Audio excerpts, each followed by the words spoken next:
Hello साथियों, कैसे हैं आप। मैं सागर आप सभी का आपके अपने परिवार मूव ऑन स्टडी में स्वागत करता हूं। हाँ, मैं move on study never give up. हाँ दोस्तों, आज मैं आप लोग के सामने सबसे इंपॉर्टेंट हिस्ट्री का पहला यानी कि एंशियंट हिस्ट्री का सिंधु सभ्यता यानी सिंधु घाटी सभ्यता लेके आया हूँ। सबसे पहले मैं ये जानना चाहूँगा ये सिंधु घाटी सभ्यता इसे क्यों कहते हैं। तो सिंधु घाटी सभ्यता कहने के पीछे रीजन इसका पहला ये दोस्तों, क्योंकि जिस स्थल के बारे में हम लोग पढ़ने जा रहे हैं यानी पूरा तात्विक स्थल, वह सिंधु घाटी यानी कि सिंधु नदी के आसपास ही है। यह यानी कि सिंधु नदी जो हमारे यानी कि पाकिस्तान और भारत के बीच में आती है, जिसका सम्मेलन 1960 में किया गया था।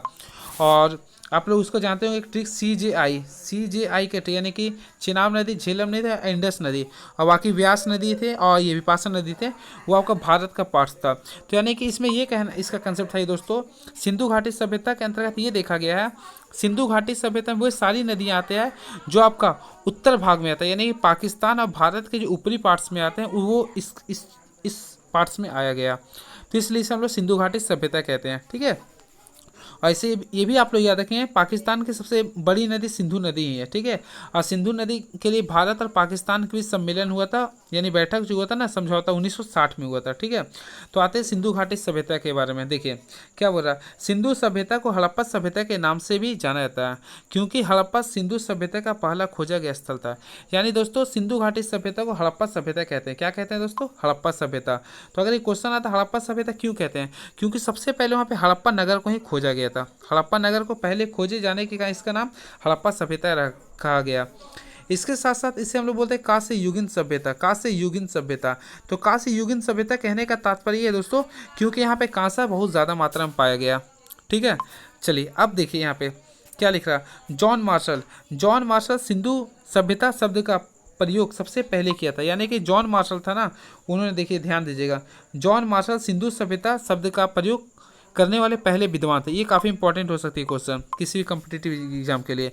यानी कि जॉन मार्शल सिंधु सभ्यता शब्द का प्रयोग सबसे पहले किया था। ठीक है, जॉन मार्शल। अगला देखिए, सिंधु सभ्यता आद्य ऐतिहासिक काल या कांस्य युग किससे संबंधित है। अभी मैं आप लोगों के सामने डिस्कस किया था, यानी सिंधु घाटी सभ्यता को हम लोग कांस्य युगीन सभ्यता भी कहते हैं, क्योंकि वहाँ पे कांस्य बहुत सारा पाया गया था और वो सब लोहा से अपरिभाषित थे। क्लियर, चलिए आगे देखिए दोस्तों क्या लिख रहा।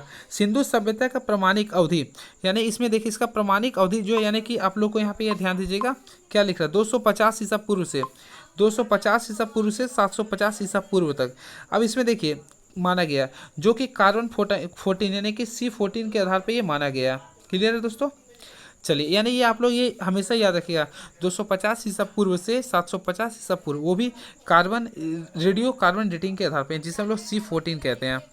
अब यहाँ पे ये हमारे पास आता है BC क्या होता है, ये AD क्या होता है। तो BC यानी होता है बिफोर क्रिस्ट, यानी कि देखिए एक होता है AD, एक होता है AD, एक होता है BC। तो यानी AD का अर्थ ये होता है आपको दोस्तों, यानी कि ईसा मसीह के जन्म के पहले वाले जितने काल थे उसको बोलते हैं AD, एनो डोमिनो। अब बिफोर उसके जन्म को हम लोग बोलते हैं BC। क्लियर, चलिए देखिए आगे क्या लिख रहा। हड़प्पा की खोज, यानी हड़प्पा की खोज दयाराम साहनी ने, काफ़ी इंपॉर्टेंट होने वाली है, यानी ध्यान रखिएगा। हड़प्पा की खोज किसने किया था? दयाराम साहनी ने किया था। कब किया था? 1921 में किया था। ठीक है, दयाराम साहनी। आइए अगर क्वेश्चन थे कहाँ पे, तो देखिए ये पंजाब पाकिस्तान के मोंटी गोमरी जिला में है। अब यहाँ पे आप लोग को मैं ये बताना चाहता हूँ मोंटी गोमरी जिला पाकिस्तान में कहाँ पे होता है। तो आप लोग, मैं मैप से बता देना चाहता हूँ, देखिए ध्यान से, थोड़ा सा इंपॉर्टेंट है ये। देखिए सबसे पहले याद रखें, पाकिस्तान का चित्र थोड़ा सा इस टाइप से होता है, नल्ला जैसा है। तो यहाँ पे ये बालूचिस्तान है। क्या दोस्तों? बालूचिस्तान। पाकिस्तान कुल 4 प्रांत से मिलकर बना है, जिसमें उसका सबसे बड़ा प्रांत को बोलते हैं बालूचिस्तान, और जो ऊपर वाले भाग होते हैं उसको बोलते हैं खैबर पख्तूनख्वा। अब बीच में यहाँ पे जो होते हैं इसको बोलते हैं पंजाब होते हैं, और ये जो सबसे नीचे जो रहते हैं इसको बोलते हैं सिंध। क्या बोलते हैं दोस्तों? सिंध। और ये आपका हो गया पंजाब यानी 5 नदियों के जोड़, ये हो गया खैबर पख्तूनख्वा, ये होता है पेशावर, ये बोल के बालूचिस्तान।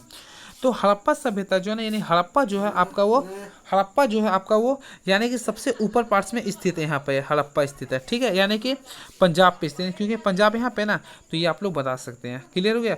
अब मोहनजोदाड़ो की बात किया जाए, तो मोहनजोदाड़ो की अगर बात किया जाए ना, तो आपका सिंध में स्थित है, पाकिस्तान का सिंध, यानी कि आपका ये दक्षिण में स्थित है। अगर क्वेश्चन आता है कि आप रीअरेंज कीजिए, तो आप लोग मैप के अनुसार ये रखेगा, हड़प्पा जो आपका ये उत्तर दिशा में होता है और दक्षिण दिशा में होता है मोहनजोदाड़ो। क्लियर है? चलिए, और आप लोग ये भी याद रखिएगा, भारत के मानचित्र से अगर आप लोग देखिएगा ना, तो भारत के मानचित्र से हड़प्पा सभ्यता जो है ना उत्तर पश्चिम की ओर नजर आती है। क्योंकि देखिए, अगर मान लीजिए हम लोग भारत का मानचित्र बनाते हैं, मान लीजिए ये भारत का हम लोग मान लो मानचित्र इस टाइप से, थोड़ा सा उतना तो ड्रो नहीं हो रहा है यहाँ पे, फिर भी मान लीजिए भारत का मानचित्र लोग बनाते हैं ना इस टाइप से, तो आप लोग को मैं बता देता, यहाँ पे यानी इस टाइप से यहाँ पे पाकिस्तान है, तो आप लोग यहाँ यानी इसी जगह पे हमारा हड़प्पा सभ्यता है। तो हम लोग इसमें ये लिख सकते हैं हड़प्पा सभ्यता उत्तर, यानी क्या है ये उत्तर पश्चिम पार्ट्स में, ये क्लियर, ये भी क्वेश्चन बनता है ये, ठीक है। चलिए नेक्स्ट क्वेश्चन की ओर बढ़ते हैं, देखिए ध्यान से क्या लिख रहा। मोहनजोदड़ो को हम लोग मृतकों का टीला कहते हैं। मृतकों का टीला इसलिए कहते हैं दोस्तों, क्योंकि यहाँ पे बहुत सारे जब खनन किया गया था तो मृतक पाया गया था, ठीक है। और इसका जो खोज किया था ना आर डी बनर्जी यानी राखाल दास बनर्जी ने किया था, 1922 में किया था, क्लियर। और ये लड़काना जिले में, जो कि मैं आप लोग को मैप से बता दिया था, ठीक है। चलिए नेक्स्ट की ओर बढ़ते हैं। देखिए इसकी राजधानी, यानी कि देखिए हड़प्पा सभ्यता की जो राजधानी है ना, वह हड़प्पा मोहनजोदाड़ो है, हड़प्पा और मोहनजोदाड़ो है, ठीक है। इस चीज़ के लिए आप लोग ध्यान में रखिएगा, हड़प्पा और मोहनजोदाड़ो है। अब इसी को स्टुअर्ट पिगट ने, ध्यान रखिएगा नाम इंपॉर्टेंट होने वाली है, स्टुअर्ट पिगट ने इसे जुड़वा राजधानी कहा था, क्लियर। चलिए अब देखिए बंदरगाह शहर, यानी इसका जो बंदरगाह शहर है लोथल है, क्या है दोस्तों, लोथल। ये लोथल जो है ना आपका गुजरात में पड़ता है, और ये सबसे प्राचीन और सबसे बड़ा बंदरगाह है ये। अगर ये क्वेश्चन आता है कि सिंधु घाटी सभ्यता का सबसे बड़ा और सबसे प्राचीन बंदरगाह का क्या नाम है, तो लोथल होया था, जो कि आपका गुजरात में पड़ता है, क्लियर। चलिए थैंक यू। अब देखिए क्या इसका कुल क्षेत्रफल, इसका कुल जो क्षेत्रफल था देखिए 12,99,600 किलोमीटर स्क्वायर है, ठीक है दोस्तों। चलिए नेक्स्ट, अब देखिए इसका पश्चिम स्थल में है, तो पश्चिम स्थल में देखिए सुत कांगेर डोर है, जो कि दास्क नदी की ओर बहती है, जो कि पाकिस्तान ईरान की सीमा पर है, क्लियर। अब पूर्वी स्थल पे आपका आलमगीर, जो कि हिंडन नदी यूपी में पड़ती है। और उत्तरी स्थल पे है चेनाब नदी, जो कि जम्मू और कश्मीर में है, और ये मांडा पे स्थित होते हैं। दक्षिण स्थल पे स्थित है आपका दैमाबाद, जो कि प्रवरा नदी यानी कि महाराष्ट्र में स्थित है, और आकार इसका ट्रैंगुलर है। देखिए आप लोग यहाँ पे ध्यान दीजिए, मैंने इससे पहले जिक्र किया था, देखिए ये हमारा प्यारा भारत देश का चित्र है, यहाँ पे आप लोग चित्र के माध्यम से देख सकते हैं। पहली बात देखिए, ये देखिए इसका आकार जो था आपका ट्रैंगुलर है, ये आपको मैंने पे। अब भारत क्या ये बोला किस दिशा में थे, उत्तर पश्चिम, यहाँ से आप लोग ये क्वेश्चन आता है, ठीक है। अब देखिए सबसे ऊपर ये हड़प्पा है, हड़प्पा यानी पंजाब पार्ट्स में है ये। अब मोहनजोदाड़ो जो है ना ये आपका सिंध पार्ट्स में है, और लोथल भी देखें सिंध का पार्ट्स का, यानी कि ये गुजरात के पार्ट्स में आ रहा, ठीक है। तो इस स्टेप से मैंने बताने का, इसका देखिए आकार ट्रैंगुलर आकार है, ठीक है दोस्तों। तो आप लोग मैप के माध्यम से मैं बता देना ताकि आप लोग कन्फ्यूजन हो।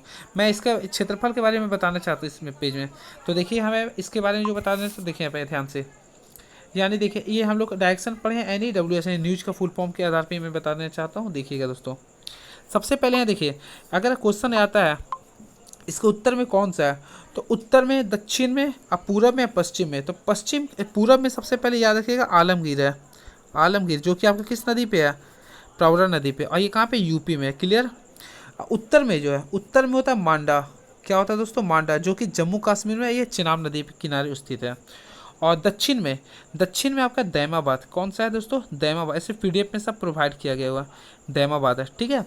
और यहाँ पे आपको जो वेस्ट में सुत किंगगिडियोर है, क्लियर।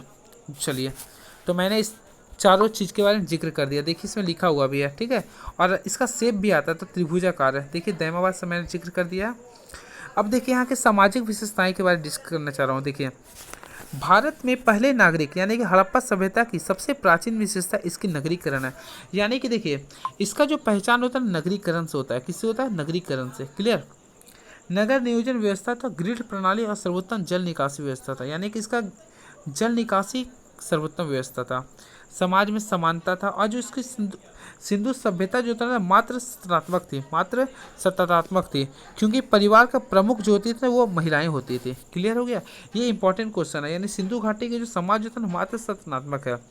मात्र सत्तात्मक का कहने का अर्थ ये हो गया दोस्तों, जैसे देखिए आज के युग में आप लोग के घर में किसी भी कुछ होता है ना, गार्जियन या किसी भी होता है ना, तो गार्जियन के तौर पे हम लोग अपने डायरेक्टली पिताजी का नाम लेते हैं, तो उससे हम लोग बोलते हैं पितृ सत्तात्मक। लेकिन सिंधु घाटी सभ्यता में मात्र सत्तात्मक होता है, माँ के आधार पर होता है, ठीक है। चलिए अब देखिए इसके आर्थिक विशेषताएं के बारे में जिक्र करने जा रहा हूँ। देखिए व्यापार वस्तु विनिमय प्रणाली पर आधारित था। वस्तु विनिमय का सिंपल वे में अर्थ होता है वस्तुओं के आदान प्रदान, यानी कि गिव एंड टेक रूल, ठीक है। चलिए अगला, मुंडा, इसका मुख्य व्यवसाय था कृषि। क्या था? कृषि था। अब कृषि में भी याद रखिएगा गेहूं और जौ, इसके ट्रिक होता आपको वेस्ट बंगाल याद रखिएगा। वीट हो गया और वी से वर्ली हो गया। क्लियर। चलिए, व्यापार वाणिज्य, इसके व्यापार को बोलते हैं मेसोपोटामिया या सुमेरिया। बहरीन आदि के साथ विदेशी व्यापार था, जो कि मेसोपोटामिया सबसे प्राचीन मानी जाती है, जो कि आधुनिक इराक का एक पार्ट होता है। ठीक है दोस्तों, देखिए आयात निर्यात ये करता था ना कृषि उत्पादों का और कपास की वस्तुएं, लाल रंग के बर्तनों जो कि काले रंग के डिजाइन किए गए थे। और कपास का उत्पादन देखिए, सिंधु सभ्यता कपास, विश्व में कपास का उत्पादन करने वाली पहली सभ्यता है। तो हमारा प्यारा देश भारत कितना महान है, देखिए कपास के लिए भारत प्रथम नंबर पे है, यानी कि गर्व करना चाहिए हमें इस चीज़ के लिए। ठीक है। चलिए, धार्मिक विशेषताएं क्या था, यहाँ पे मंदिर का साक्ष्य नहीं मिला। और यहाँ पे ये बोला था ना, महिलाएं लोग जो ना वो मातृ देवी की पूजा करते थे, और पुरुष लोग जो होते हैं ना वो आपको पेड़ के नीचे बैठकर पूजा करते थे। इसका मुख्य भगवान होता है मातृ देवी, जो कि मातृ देवी की होती थी। ठीक है। और पशुपति महादेव होते थे पशुओं का देवता, जो कि आद्य शिव होते थे।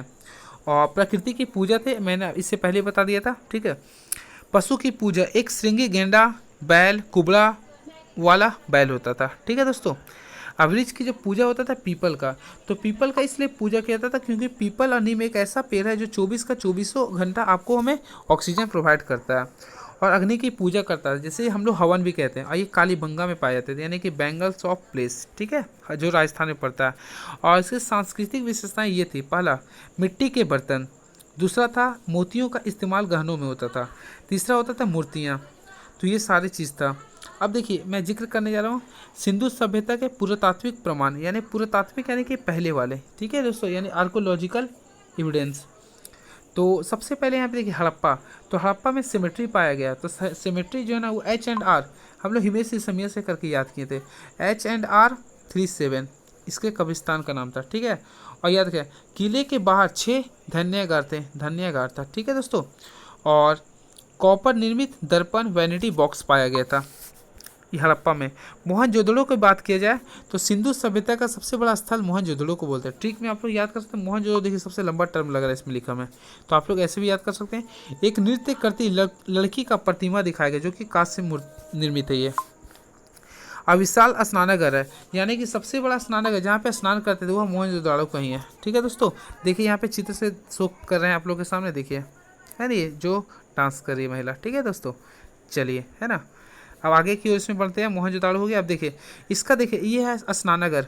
स्नानागार के बारे में जो जिक्र करने हैं, देखिए ये वो प्लेस है जो सबसे ज़्यादा जहाँ पे स्नान करते थे, यानी विशाल स्नानागार, यानी सभ्यता का सबसे बड़ा भवन यही थे आपका। देख सकते हैं आप कितना वो प्राचीन के पार्ट्स का है, आज भी नहीं होगा इतना बड़ा जिससे है ये।